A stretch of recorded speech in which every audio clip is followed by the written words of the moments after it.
It is a truth universally acknowledged that David Bowie's character of Ziggy Stardust changed the trajectory of the music industry as we know it.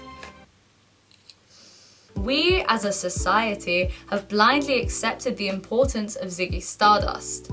And I mean, it's not like we're wrong, but I just think the recent documentary film Moon Age Daydream treats everyone's knowledge and reverence of Ziggy Stardust as a given. Ziggy Stardust, the androgynous bisexual rock star alien, was like so important. Okay, but why? Look at him?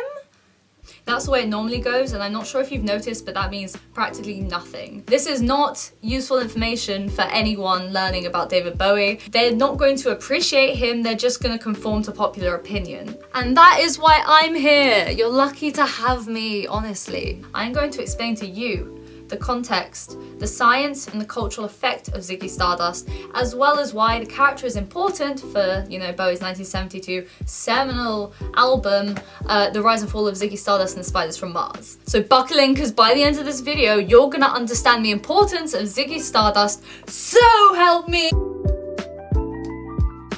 David Jones had been releasing music since the early 1960s with The Comrades, as Davy Jones, and even as David Bowie, but was still to kind of blow up. He had a hit with 1969's Space Oddity, but after that he was kind of seen as a one-hit wonder, with albums like Hunky Dory and The Man Who Sold the World being almost entirely ignored. Bowie was set to be just another musician who experienced minor success before fading into obscurity. But everything changed the night he performed Starman on Top of the Pops. Bowie had been on Top of the Pops before to play Space Oddity, but there was something different about the Starman performance. The reaction was extreme. Starting with footage of Bowie's bright blue guitar interspersed with intimate shots of the anisocoria of his pupils, the audience is teased. And then boom! For the first time ever, we meet Ziggy Stardust. Bowie performed the uncanny, the taboo, and the strange with confidence. He reached out to the camera for the line, "I had to phone someone, so I picked on you." And suddenly, you, the viewer, were implicated. And it was that exact moment, down to the second, that Bowie became a superstar. With one gesture, he shifted in the minds of viewers. Die-hard fans were converted, fashion trends were sprouted, and Bowie Mania had formed almost overnight. By the end of the year, all of Bowie's albums were charting, and an almost cultish fan base had formed. All at the birth of Ziggy Stardust. Before Bowie, very few musicians had utilised fictional characters, let alone one so unusual and unique.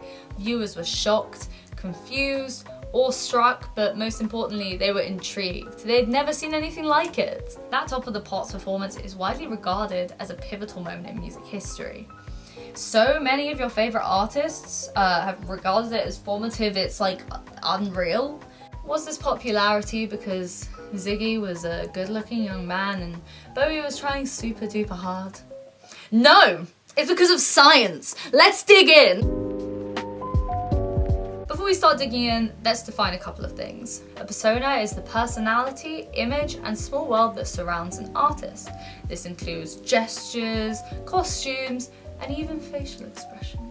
When humans form new connections, they create these mental portfolios called schemas that kind of help you feel like you know someone. When this process is one-sided, such as with a celebrity who can't respond, a parasocial relationship forms.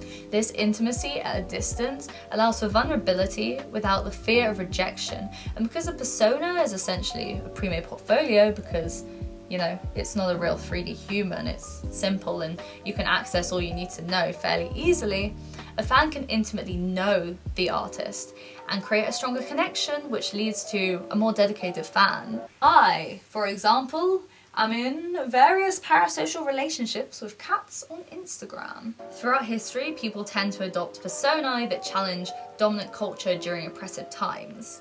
This is because the mask of a character provides freedom of expression, whilst the bravery of abnormality affirms and validates viewers' feelings of otherness. Does that make sense? So Ziggy Stardust truly exemplifies the balance between aspiration and escapism. You get fantastically lost in this like alienness of Ziggy while feeling affirmed and empowered by his unapologetic self-expression. There's also a vulnerability in Ziggy sharing what at the time would be regarded as taboo. One would say that this kind of vulnerability you would save for a close personal relationship. These are all ingredients for forming a pretty strong parasocial relationship, but what I haven't mentioned yet is what would trigger that to begin. You cannot form a parasocial relationship without intrigue. They need to get your attention, and then you need to want to be their friend. For Ziggy, I'd say he's pretty hard to look away from even now, let alone with the context of 1972. It's a slippery slope. You look at Bowie for 1 second too long and suddenly you're dyeing your hair orange and buying various risky looking catsuits. The moment Bowie said that he picked on you, was the moment you were ensnared. He chose you, and you're probably gonna choose him back. It's the perfect recipe. Through the creation of Ziggy Stardust, David Bowie told fans that it was okay to be different, carving out a fan base of weirdos who celebrated the taboo parts of themselves. Subcultures emerged from the feeling of alienation from mainstream tastes, and with Ziggy, Bowie was essentially orchestrating a cultural revolution. Social identity theory suggests that those who feel like outsiders are more likely to strongly defend their in-group, and with the expansive lore of Ziggy Stardust, fans not only had more to interact with, but they also had a knowledge barrier. So people who wanted to love Bowie had to learn a lot of information to truly immerse themselves. That is a lot of commitment. The effort put in and the knowledge gap created a stronger us versus them scenario, making fans more defensive of their in-group and leading to therefore more dedicated fans. So essentially this knowledge barrier made Ziggy feel almost real. Without the persona of Ziggy Stardust, perhaps the album story would have felt less tangible and less people would have cared. As we just learned, a persona is more than a character, it's also the world that surrounds it. The dense visual, lyrical and audio content from the rise and fall of Ziggy Stardust and the Spiders from Mars really leads into this, with the album's all-encompassing nature leaving fans really emotionally attached to its message. Let's focus on 3 specific songs in the album that illustrate that. Starman, Starman, there's a star. First and foremost, Starman is a song about hope that allows the listeners to escape their current undesirable reality. I think I could speak for hours about the line, I had to phone someone so I picked on you, but I won't do that to you. Instead I'll give you this. Telephones were not common in British homes in 1972, so that line kind of sold a technological futuristic fantasy. This was helped along by a mixture of dated and futuristic slang, like in hazy cosmic jive, and that did some pretty hefty world building by itself. Ziggy had to phone someone. He's being forced to, so he picked on you, You are Ziggy's emergency contact, the chosen one, who he didn't pick, he picked on. He's teasing you in like almost like a friends tease each other, huh? You are familiar. Don't tell your papa or he'll get us locked up in fright, is Ziggy saying. We are about to do something dangerous and exciting that the old people will not approve of. We are pushing boundaries, and if we get caught, we will both be locked up because we are familiar with each other and we are in this together. You see what I mean? It's just so cleverly crafted. And then the chorus has this soaring melody that's reminiscent of somewhere over the rainbow. It's easy to understand the basic level of Lady Stardust, but I think context is what really brings it to the next level. In 1972, LGBT+ people were not welcome in society, to say the least. People were still struggling to understand the concept of being gay, let alone, anything to do with gender. Discussions in this area were contentious and hostile. LGBT+ people were seen first as their label, and because of that, were treated quite badly. However, in Lady Stardust, the LGBT+ characters are described as they are, not through the eyes of the stigma at the time.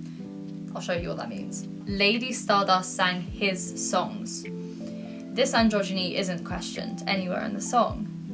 There is no further explanation of this. It's as if Bowie is saying, accept it and move on. Any description of Lady Stardust within the song is not attached to an identity, it describes them as is. The line, he was alright, the band was all together, suggests that although Lady Stardust's identity was frowned upon at the time, as long as the band kept playing, everything would be okay. I think a lot of people find solace in music and therefore can relate to that sentiment and like, you know, connect with Lady Stardust a bit. Lady Stardust combines the darkness of existing as someone that's non-conforming with the light of finding your people and your passion, and it just makes me emotional. Am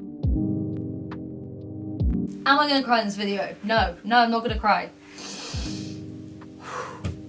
This song is vulnerable, it's candid, it's the confessional where lines start to blur a bit. Is this from the perspective of Bowie or Ziggy? Regardless, he shares his experience and wisdom, creating a powerful intimacy with the listener and celebrating what they may be too ashamed to share. The directness of "you're not alone no matter what or who you've been" may as well be Bowie grabbing you by the shoulders and staring you into the eyes. You cannot evade a pep talk like that. And when it comes down to it, you're watching yourself but you're too unfair is kind of what everyone wants to hear. We hold ourselves to such high standards. Don't you want to be told that I see you working so hard and beating yourself up about it, but you're already brilliant. You're so mean to yourself for no reason, but you're already lovable and you're already loved. Oh no, love, you're not alone. There's nothing clearer than that. After that, it's not hard to understand how one can get completely engrossed in the world of the rise and fall of Ziggy Stardust and the Spiders from Mars. For listeners, Ziggy was tangible proof that the taboo and unconventional parts of themselves didn't make them broken or any less lovable. The existence of the Ziggy Stardust persona created an extra aspect for listeners to connect with. Something physical, something real. It was Bowie's balance of both sound and vision, pun intended, that revolutionized what an artist could be and changed the future of music for good. That's it, that's the video. I hope you liked the video. I hope you like Bowie now. That's it, that's the video. That's the video. I hope it was good. Do you want something else? Ask me. What do you want? Tell me, I'll provide it. Cool, see ya, goodbye.